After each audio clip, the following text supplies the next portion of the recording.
primeras dos edades doradas, el jardín del Edén, advenimiento del hombre en la tierra.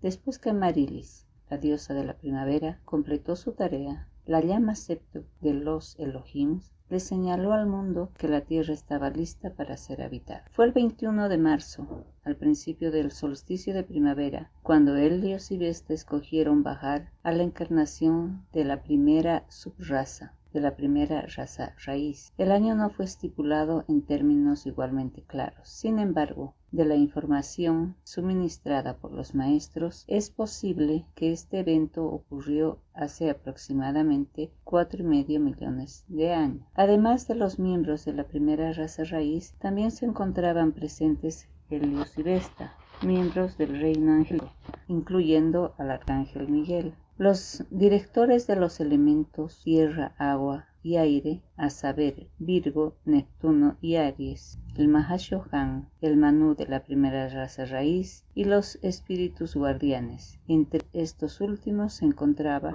Sanat Kumara, un ser ascendido de Venus, y Zaratustra, un ser oriundo del Sol central en representación del elemento fuego. Se proyectó un gigantesco rayo de luz desde el Sol, dándose inicio al majestuoso descenso a la Tierra. El arcángel Miguel fue el primero en tocar la superficie de la Tierra, prometiendo dar asistencia a toda la humanidad hasta que la última corriente de vida lograra su ascensión. Luego, el Mahashohan estableció la llama del Espíritu Santo y la llama del confort. El descenso ocurrió en las inmediaciones de las montañas Tetón, en Wyoming. Este retiro de las montañas rocallosas es el más antiguo foco de los maestros ascendidos sobre la tierra. También se llama Templo de la Precipitación. Precipitación significa avanzar, y esto se refiere al advenimiento del hombre a la tierra. Desde allí los hombres recién nacidos fueron al norte, al sur,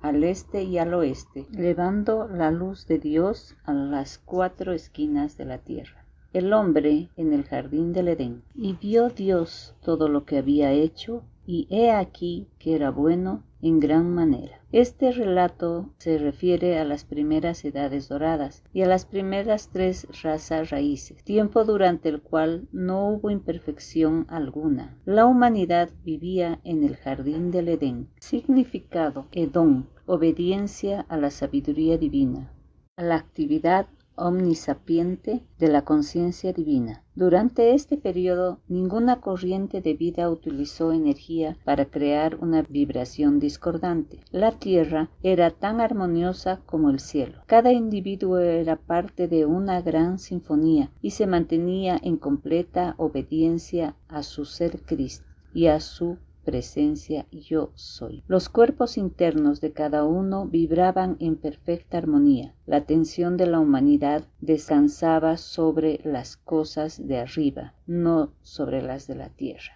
Podríamos preguntar, ¿cómo era la apariencia del hombre en aquella época? Considerando que las vibraciones de sus vestiduras eran mucho más altas que las de la actualidad, el cuerpo físico del hombre en aquel tiempo era de menor densidad y podrían compararse al actual cuerpo etérico, el cual es de una sustancia vaporosa. Por tanto, es poco probable que los miembros de las primeras 3 razas raíces hayan dejado evidencia fosilizada. Durante la Edad Dorada, los cuerpos de los hombres eran luminosos. Hasta donde alcanzaban sus manos había un esplendor autoluminoso, visible a la visión externa de todos. El engaño era imposible debido a que el color del esplendor mostraba tanto los pensamientos como los sentimientos. La humanidad lucía como en la actualidad luce nuestro ser Cristo. En vista de que los electrones brillaban a través de las vestiduras externas, no se requería iluminación artificial alguna. No se conocía la noche y el día era como lo experimentamos hoy.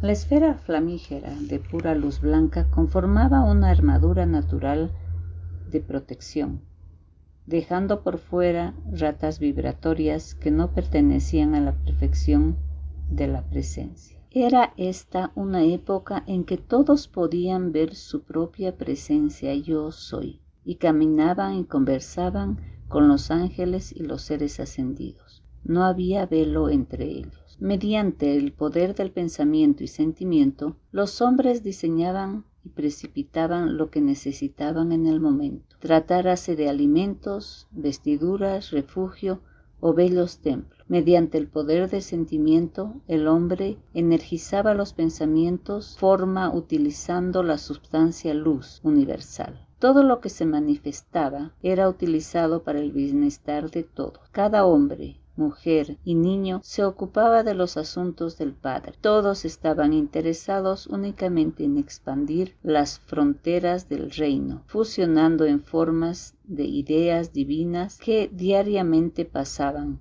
a través del cordón de plata, desde la presencia de cada individuo a su conciencia eterna.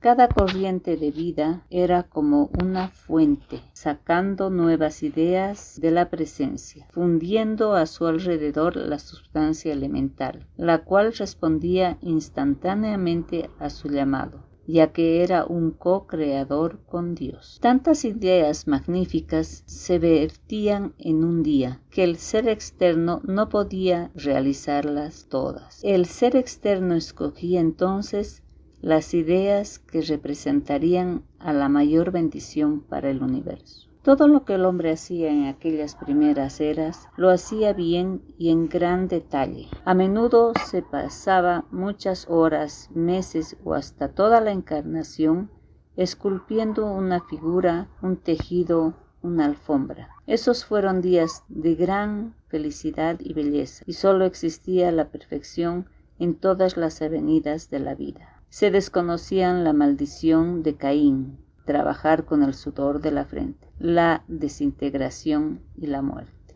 Vida religiosa. No se consideraban la educación, la ciencia y la religión como materias separadas. Solo había una materia, a saber, Dios y sus ideas. La gloria del uno se manifestaba en todos los andares de la vida. Ciertas corrientes de vida, utilizando su individualidad, se convertían en especialistas y entraban al sacerdocio. Eran entrenados en templos para convertirse en expertos en precipitación, educación y sanación.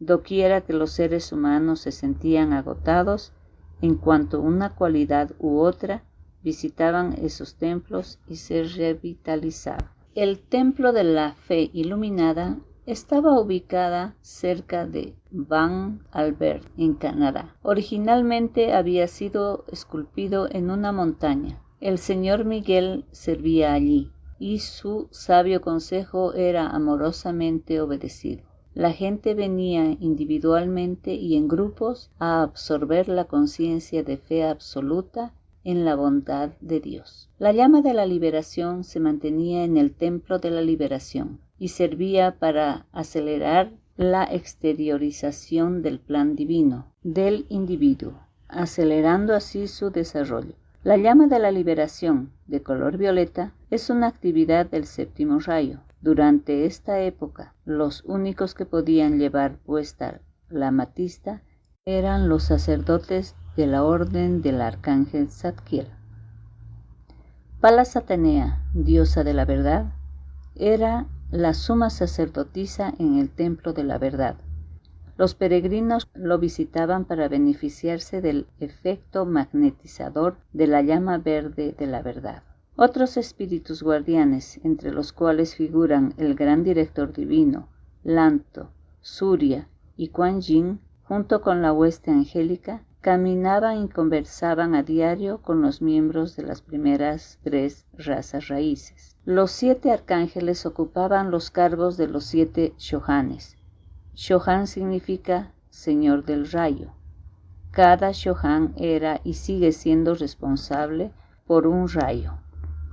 El Maha Shohan, Gran Señor de los Rayos, estaba y sigue estando a cargo de los 7 shohanes. El arcángel Jofiel fue el primer instructor mundial entre los que posteriormente ocuparon este cargo.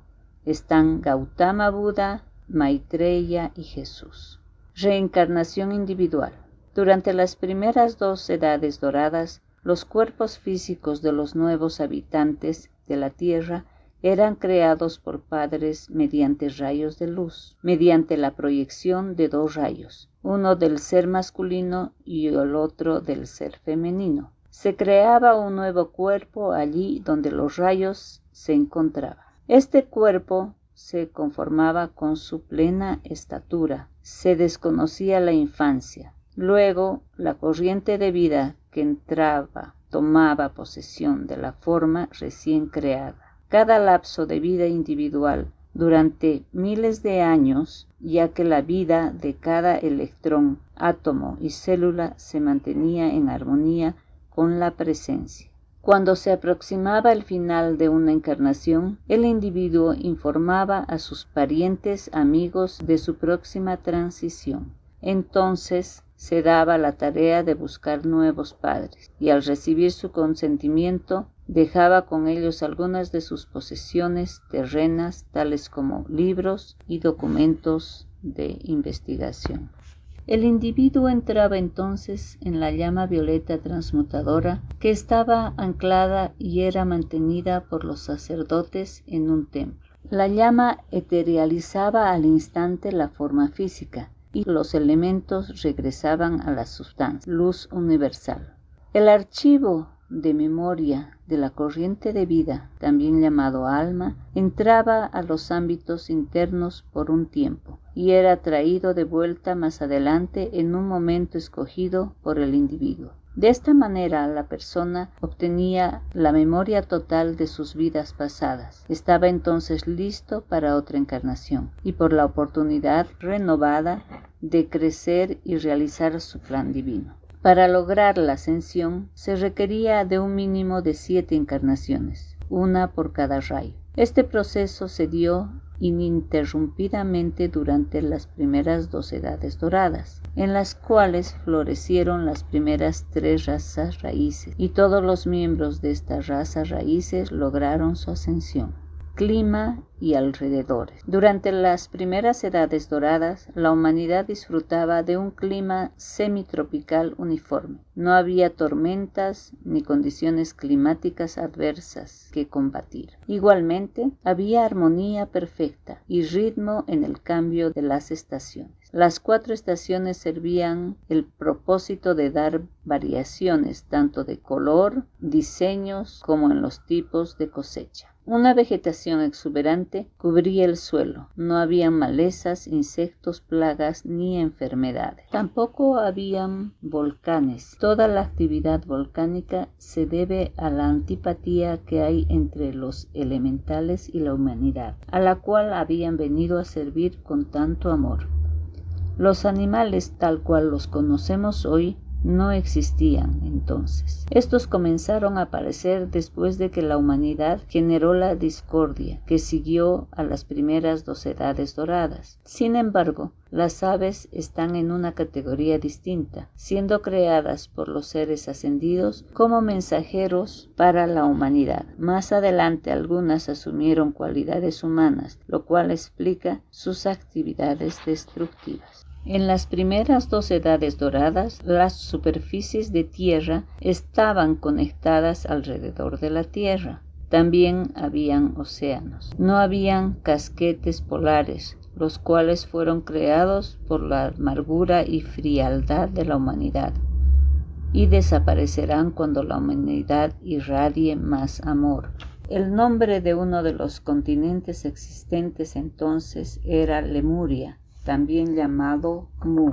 La superficie de la tierra era blanca como alabastro o cuarzo blanco, irradiando colores iridiscentes de arco iris. Habían ríos, cascadas, lagos, océanos, árboles y otra vegetación, así como también montañas. Desde el principio de los tiempos poderosos, seres altamente desarrollados, llamados dioses de las montañas, han sostenido esas montañas a punta de amor frente al tirón de la gravedad de la Tierra. Las ha mantenido como grandes espirales apuntando hacia el cielo. dirigiendo la atención de la humanidad hacia Dios. Las primeras 4 razas raíces.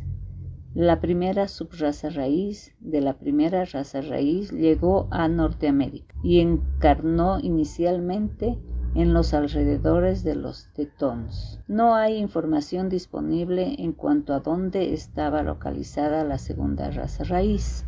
La tercera raza raíz y los precursores de la cuarta raza raíz llegaron a los alrededores de las islas Fiji, en aquel entonces parte del gigantesco continente de Lemuria. La tercera raza raíz en su totalidad floreció en Lemuria, mientras que el resto de la cuarta raza raíz encarnó en Asia Oriental y en la Atlántida. Lemuria era una gran masa de tierra que cubría partes del Océano Pacífico. Su costa oriental llegaba al área de los alrededores de San Diego, California, Australia, Nueva Zelanda, Hawái y las islas Fiji eran parte de Lemuria. Los maestros explicaron que nunca ha habido una tierra tan bella fuera del reino del cielo, donde el hombre caminaba con tal gracia y belleza como en China durante su edad dorada. Era imposible distinguir a los seres ascendidos de los que evolucionaban en la tierra. Durante la edad dorada de China, Kuan Yin, la diosa de la misericordia, junto con las 12 damas de su corte espiritual, caminaban y conversaban con la gente de su país. Ella era entonces una maestra no ascendida y daba audiencias en las ciudades principales de China, así como también en su reino en Pekín. En aquella época, la belleza y la armonía eran las llaves tonales de China. Se pasaban toda una encarnación esculpiendo una miniatura, pintando una sola flor o tejiendo una de las bellas túnicas de estado. Llegaban mensajeros de todo el mundo con cartas para los letrados, los sacerdotes y los maestros de China, invitándolos a llevar su cultura a la juventud en otras partes. Todos en aquel imperio estaban tan conscientes de la presencia yo soy como el hombre de hoy está consciente de sus pies y sus manos. Kuan Yin ministró durante más de 1000 años a la gente de Asia Oriental antes de aceptar la liberación de su ascensión.